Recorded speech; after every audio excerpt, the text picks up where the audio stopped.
함께 예배하는 모든 분들 가운데 이 말씀의 축복이 함께 하시기를 주님의 이름으로 축원합니다. 이 말씀은 우리가 한 번 더 나눴었는데 오늘 또 한 번 이 말씀을 나누기를 원합니다. 이 본문 말씀은 서기관과 바리새인의 의와 예수 그리스도 안에 있는 하나님의 백성의 의를 대조해서 가르치고 있는 내용 중에 있는 내용입니다.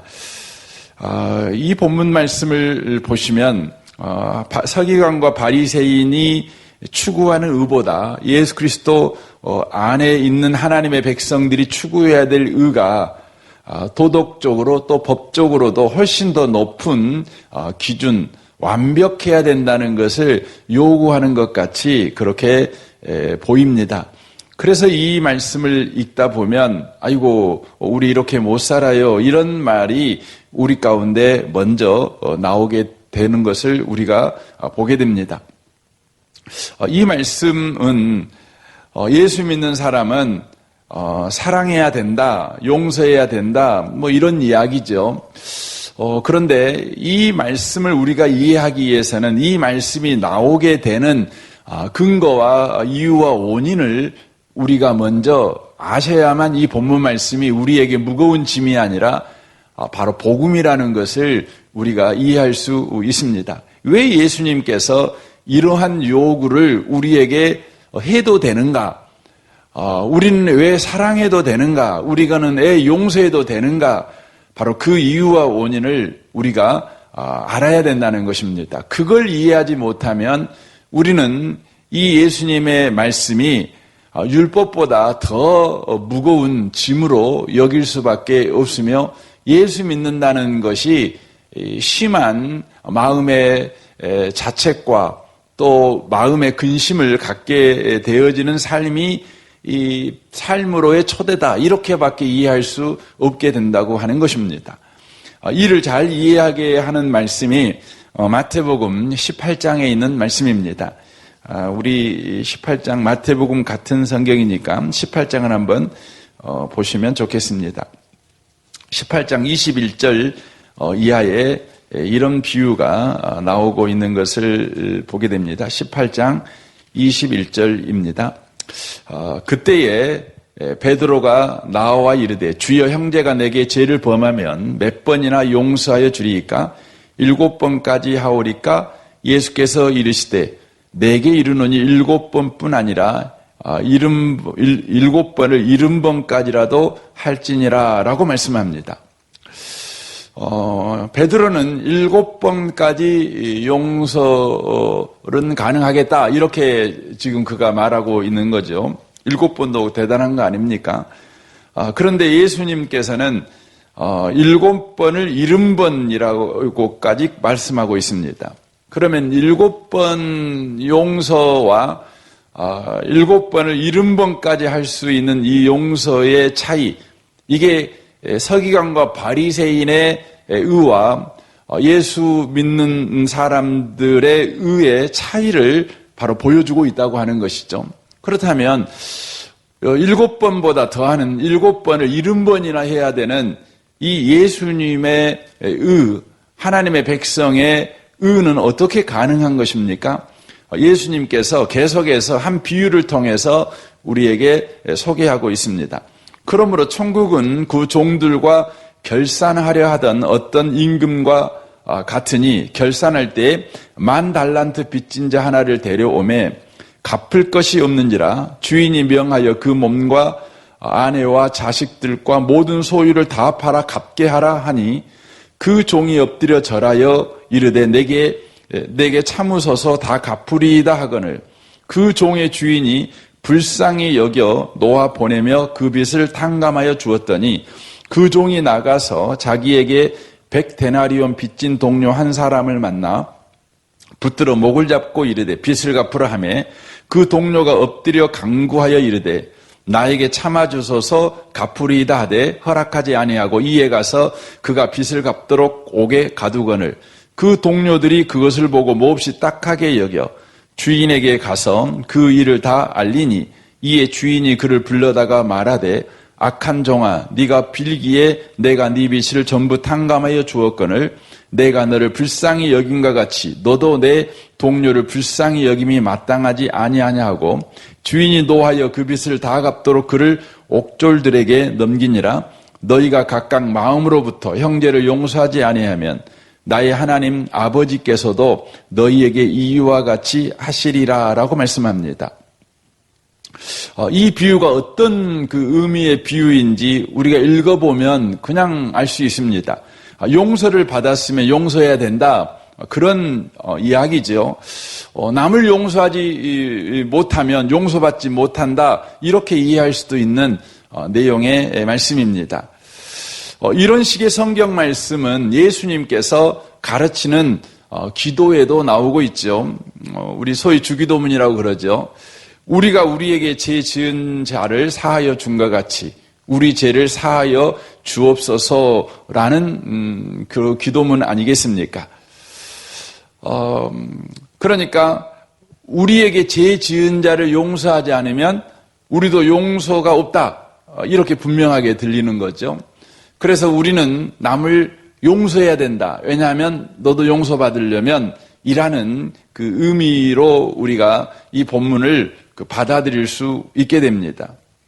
하지만 이 마태복음에 나와 있는 28장에 나와 있는 이 비유는 어떤 비유이냐면 23절을 보시면 그러므로 천국은 그 종들과 결산하려 하던 어떤 임금과 같으니라고 되어 있습니다.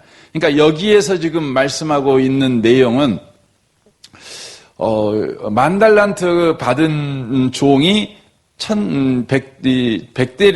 100데나리온의 빚진 사람을 용서하지 않았다는 내용을 지금 전달하려고 이 비유를 말씀하고 있는 것이 아니라 그 종들과 결산하려 하던 어떤 임금을 소개하려고 바로 본문을 드러내고 있는 것이죠. 그러니까 우리가 용서를 하는 삶을 살아갈 때에 우리에게 중요한 건 내가 용서를 받았냐 안 받았냐가 중요한 것이 아니라 바로 나를 대하시는 하나님이 어떤 분이시냐 이것을 이해하게 될 때에 우리가 참되게 용서를 할 수 있다는 것을 바로 우리에게 가르치기 위해서 이 데나리온의 이 용서에 대한 그 비유를 지금 예수님께서 드리고 있다고 하는 것이죠. 여기에 보시면 이 주인이 어떤 분이냐 그 초점이 바로 용서하는 데 있다는 것을 우리가 알 수 있습니다. 이 주인은 용서하는 주인이다. 그러니까 하나님은 용서하는 분이시다. 그런 의미의 말씀이죠. 그렇다면 이 주인이 왜 용서를 해주는 것입니까? 이게 굉장히 중요한 질문입니다. 왜 주인은 용서를 해주는가? 더더구나 10,000달란트 종을 용서해 주었습니다. 10,000달란트 종을 용서해 주었다고 하는 것이죠. 그런데 10,000달란트 용서를 받은 사람은 100데나리온의 빚을 진 동료를 용서를 안 해줬어요. 여러분 데나리온은 하루 품삯입니다. 그러니까 우리나라로 그냥 쉽게 계산하면 10만 원이죠. 그러니까 100데나리온이면 한 1,000만 원 정도 되지 않습니까? 적은 돈은 아니죠. 그런데 한 달란트는 6,000데나리온입니다. 그러니까 한 달란트 자체가 20년 동안 일한 사람의 임금이 한 달란트입니다. 그러니까 어마어마한 큰 돈이죠. 이 돈 자체가 너무 큰데 한 달란트도 큰데 10,000달란트니까 그 액수 자체가 어마어마합니다. 그 역사 속에서 보면 이 비유가 예수님이 말씀할 당시에 이스라엘은 로마의 속국이었습니다. 그래서 로마의 식민지였던 이스라엘은 매 해년마다 로마에다가 세금을 바쳤습니다. 세금을 바쳤죠. 그러면 그 바친 세금의 총 액수가 얼마나 되느냐? 매년마다 그러면 800달란트 정도 됩니다. 800달란트. 1년 내내 식민지 이스라엘이 로마에 바치는 세금이 800달란트입니다. 그러면 여러분 1만 달란트가 얼마나 큰 액수인지 여러분 알 수가 있습니다. 그런데 이 어마어마하게 큰 돈을 빚을 졌어요, 종이.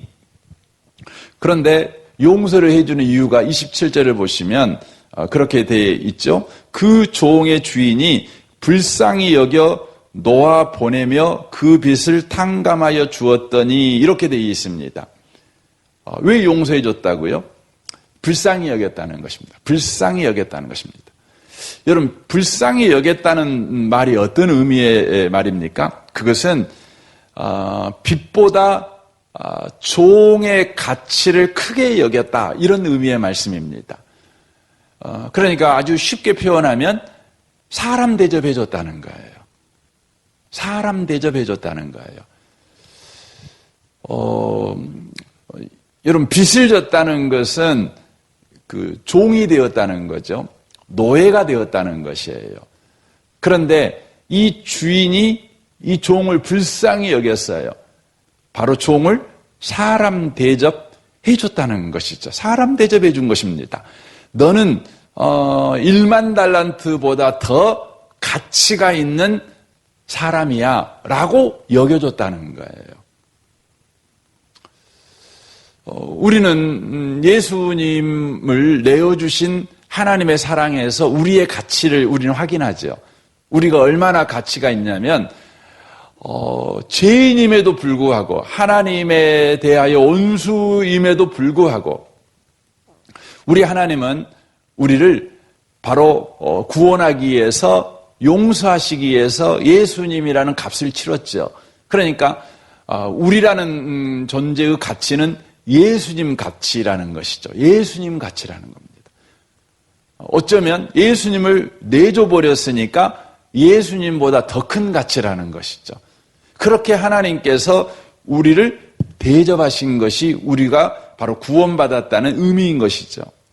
그러니까 하나님의 이 주인이 그 종을 사람 대접해 준 것입니다. 너는 1만 달란트보다 더 가치 있는 자야 라고 대접을 해 준 것이죠. 이게 불쌍히 여겼다는 것입니다. 그런데 그런 대접을 받은 이 빚진 자가 동료를 만났습니다. 앞에서는 주인과 종의 관계였는데 그 종이 1만 달란트라는 빚을 졌음에도 불구하고 그를 사람 대접, 가치 있는 자로 여겨주셨습니다. 그런데 이 종이 동료를 만난 것입니다. 종이 종을 만난 것이죠. 그런데 100데나리온의 빚을 진 종 아닙니까? 그런데 그를 용서하지 않습니다. 불쌍히 여겨주지 않습니다. 이 말이 어떤 의미의 말입니까? 사람 대접을 하지 않는 것입니다.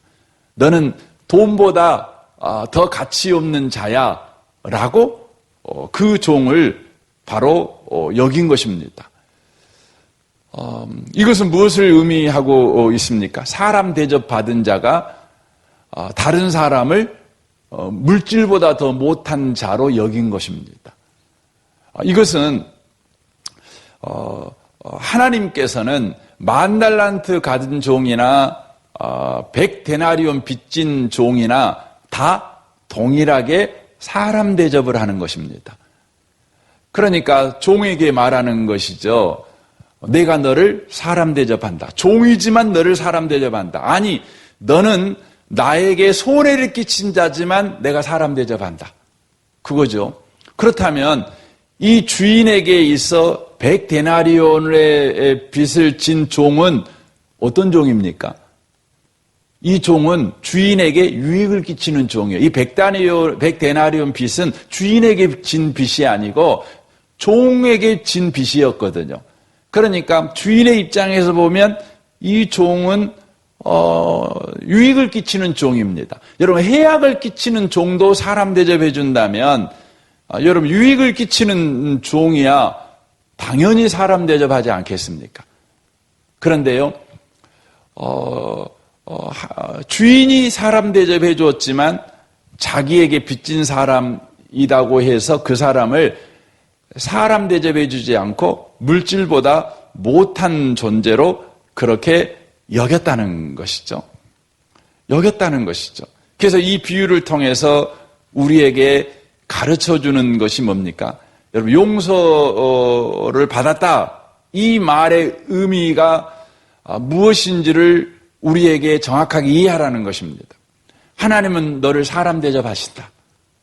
너를 가치 있고 보배롭게 여기신다. 그런 의미의 말씀이지요. 그런 의미의 말씀입니다. 그래서 이 부분을 더 잘 이해하려면 노마서 3장을 좀 보실 필요가 있는데, 노마서 3장 23절 이렇게 말씀하셔요. 모든 사람이 죄를 범하였음에 하나님의 영광에 이르지 못하더니 그리스도 예수 안에 있는 성령으로 말미암아 하나님의 은혜로 값없이 의롭다 하심을 얻은 자 되었느니라. 이 예수를 하나님이 그의 피로써 믿음으로 말미암은 화목 제물로 삼으셨으니 이는 하나님께서 길이 참으시는 중에 전에 지은 죄를 간과하심으로 자기의 의로우심을 나타내려 하심이니, 또 그의 피를 믿음으로 말미암은 화목 제물로 세우셨으니 곧 이때에 자기의 의로우심을 나타내사 자기도 의로우시며 또한 예수 믿는 자를 의롭다 하려 하심이라 라고 말씀하고 있습니다. 우리에게 허락된 구원이 무엇인가를 거기에서 바로 소개하고 있습니다. 우리에게 허락된 의가 무엇인가? 우리에게 허락된 구원이 무엇인가? 그러면 그것이 하나님의 의라는 것입니다. 여러분, 하나님의 의가 뭡니까? 그것은 여기 본문 이 노마서 3장에 보면 길이 참으시는 참으심, 길이 참으심으로 죄를 넘어가심, 이것이 하나님의 의라는 것을 알 수 있습니다. 왜 이렇게 하십니까? 하나님이 사랑의 하나님이시니까. 이 말은 하나님이 우리를 사랑의 대상으로 여기셨기 때문에 그렇게 하셨다는 거예요. 길이 참으시고 넘어가 버린 거죠. 그래서 여러분, 사랑은 뭡니까? 오래 참고예요. 그래서 길이 참으셨다는 말은 하나님이 우리를 저주의 대상으로 여기지 아니하시고 사랑의 대상으로 여기셨다, 이런 의미의 말씀이죠. 그래서 여러분, 구원이라고 하는 것, 예수 믿으면 구원받는다. 그 구원 속에 무엇을 가르치고 있냐면 두 가지를 정확하게 가르치고 있는 겁니다. 그 하나가 뭐냐면 하나님은 누구신가? 이걸 우리에게 가르쳐 주는 게 구원 자체가. 그리고 또 하나가 뭐냐면 하나님 안에서 나는 누구인가? 이걸 가르쳐 주는 게 구원이에요. 구원. 그래서 그 우리의 구원을 보면 우리가 구원받았다, 이 말은 하나님은 누구신가? 하나님은 나를 사랑하시는 분이라는 것을 알 수가 있어요. 나를 사랑하셔요. 그러면 나는 누구인가? 나는 하나님의 사랑받는 자라는 거예요. 하나님은 나를 사랑의 대상으로 여기시는 분이라는 것이죠. 왜 우리가 남을 용서해야 되는가? 그 이유가 명확해져요. 그것은 하나님이 나를 사랑하고 있기 때문에 그래요. 하나님이 나를 사랑의 대상으로 여기고 오늘도 나에게 오래 참고 계시기 때문에 그래요. 오늘도 나에게 주님은 자비와 인자와 긍휼을 베푸심으로 너는 가치 있는 존재야, 너는 굉장한 존재야, 너는 놀라운 존재야, 너는 보배로운 존재야, 너는 아름다운 존재야, 이렇게 우리를 대하시고 계신다는 것이죠. 이게 구원입니다. 이게 구원입니다. 우리가 남을 용서하지 않는다는 것은 그건 무엇을 의미하냐면 바로 자신이 하나님에게 사랑받고 있다는 사실을 놓쳐버린 데서 오는 여러분 그 불신이라는 거예요. 여러분 사랑받으면은요 넉넉해지잖아요. 그렇죠? 그래서 여러분 그런 이야기 있지 않습니까? 엄마한테 야단 맞은 꼬마아이가 그 씩씩거리면서 동네로 나와가지고 그냥 앞에 있는 그냥 그 돌을 찼어요. 그랬더니 누가 맞았죠? 강아지가 맞은 거죠. 강아지가 맞으니까 강아지가 놀래가지고 도망가는 거 아니겠습니까? 도망가다가 닭이 있으니까 그냥 가서 닭을 잡으려고 그냥 쫓아가는 거 아니겠습니까? 그러니까 닭이 놀래가지고 그냥 장독 뒤에 올라가고 그냥 살라고 발부둥 치니까 장독 뒤에 올라놓은 뭐 고추며 뭐며 다 그냥 난장판 나는 거 아니겠습니까? 여러분 그 원인이 어디에서 시작된 거죠? 엄마한테 야단 맞았다는 거 아닙니까? 거기에서 이제 그 집안이 전체적으로 손해보는 일이 벌어지는 것이죠. 하지만 엄마에게 사랑받은 아이, 그래서 즐겁게 책가방을 메고 학교 가겠다고 집을 나선 그 아이, 여러분 그 아이가 지나가는 곳마다 평화의 시대가 열리는 거예요. 그 아이가 지나가는 곳마다 모든 것이 아름다운 거예요. 아름답죠. 그렇죠. 그래서 그 유행가에 그런 노래 있잖아요. 그 윤종신인가? 그 친구가 부른 노래 가운데 사랑에 빠진 한 남자아이의 그 이야기가 나오지 않습니까? 그 아이는 늘 그 머리도 잘 안 감고 샤워도 잘 안 하는 친구인데 사랑에 빠지니까요. 아침에 일찍 일어나가지고 샤워를 하는 거죠. 휘파람 불면서. 그리고 그 잘 듣지도 않았던 그 노래도 듣는데 노래가 너무 감미롭게 들리는 거죠. 사랑에 빠지니까 세상이 달라 보이는 거예요. 그러니까 그 노래에 그런 놀라워라. 그런 표현이 나옵니다. 놀라워라. 그렇게 표현하는 것이죠. 지금 여기에 예수님께서 그 바리새인과 서기관의 의와 그 예수 안에 있는 하나님의 백성의 의의 차이점, 오른밤을 때리면 왼밤을 내밀어라. 왜 이게 가능한가? 그것은 예수 안에서 우리에게 주신 구원이 얼마나 큰가를 우리에게 소개하기 위해서예요. 그 예수님 안에 있는 구원, 여러분 인생은요 사랑받고 살지 못합니다. 여러분 우리가 인생을 살아갈 때 사랑받으려고 바둥바둥 하잖아요. 그렇죠? 사랑받으려고 바둥바둥 합니다. 애쓰죠. 어렸을 때부터. 그 사람이 막 울잖아요. 아기가 태어나면 울잖아요. 여러분 왜 웁니까? 사랑받으려고 우는 겁니다. 여러분 고아는 울지 않습니다. 사랑해 줄 사람이 없다고 생각을 하면 울지 않습니다. 고아는 그래서 울지 않는데요. 그래서 고아원에 가서 아이들을 이렇게 섬기는 사람들의 마음을 아프게 하는 게 뭐냐? 울지를 않는 거예요. 예. 여러분 사람은 웁니다. 왜 우냐? 사랑받으려고. 그런데 사랑해 주실 사람이 없는 거죠. 그러니까 여러분 점점 나이가 들면 사람이 독해지잖아요. 사람이 안 울어요. 어지간해서 안 울어요. 그래서 여러분 남자들이 하는 이야기가 있죠. 그게 뭐냐? 나는 안 울어. 뭐 그런 이야기 자랑같이 합니다. 자기가 강하다는 것이죠. 그 말은 무슨 말이죠? 나는 사랑받으려고 그렇게 애썼는데 나를 사랑해 주는 사람이 없어서 이제는 내 인생을 나 혼자 이제 살아가야 될 나는 고아가 돼버렸어. 그런 표현은 참 슬픈 이야기입니다. 가슴 아픈 이야기인 것이죠. 그런데요, 놀라운 소식이 있습니다. 하나님이 우리를 사랑하셨습니다. 하나님이 우리를 사랑하십니다. 그래서 여러분이 이 아침에 와갖고 제일 감동적이고 제일 감격적인 일이 있어요. 그게 뭐냐면 하나님 앞에 기도하는 거죠. 하나님 아버지 하고 기도하는 겁니다. 우리가 아버지가 있다는 거예요. 우리한테 나를 사랑하는 아버지가 있다는 것이죠. 여러분 어렸을 때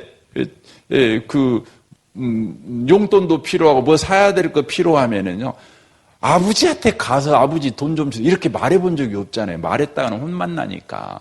아버지는 나를 안 사랑한다고 생각하니까. 그러니까 엄마한테만 달려가잖아요. 그런데 우리가 예수 믿고 살다 보니까 새벽마다 가고 뭔 일만 생기면 하나님한테 갈 때 아버지 그러고 불러요. 기가 막힌 노릇입니다. 기가 막힌 사건이 일어난 것입니다. 우리는 사랑받고 있다는 거예요. 여러분 오른밤 때리면 왼밤 내밀 이런 말씀을 통해서 우리가 확인해야 되는 와 이렇게 살아야 되나? 아이고, 예수 믿었더니 이거 혹 뛸라고 했더니 혹 더 붙여버렸네. 더 큰 옥 붙여버렸네. 이런 이해로 이 성경을 보지 말고 내가 사랑받는 자가 되었네. 하나님이 내 아버지시네. 난 사랑받은 자가 되었구나. 예수님을 내어주실 만큼 하나님이 나를 사랑하시구나. 나는 그런 가치와 그런 존귀한 존재이구나. 여러분, 이 말씀을 통해서 그것을 확인하라는 것입니다. 그래서 에베소 5장이 이렇게 되어 있습니다. 5장 1절에 보면 그러므로 사랑받는 자녀같이 너희는 하나님을 본받은 자가 되고 그리스도 예수께서 너를 사랑하신 것 같이 너희도 사랑 가운데 행하라. 그는 우리를 위하여 자신을 버리사 향기로운 제물과 희생 제물로 하나님께 드리셨느니라 라고 말씀합니다. 사랑받는 자녀니까 사랑받는 자처럼 살아라. 그래서 골로새서 3장 12절이 그렇게 말하죠.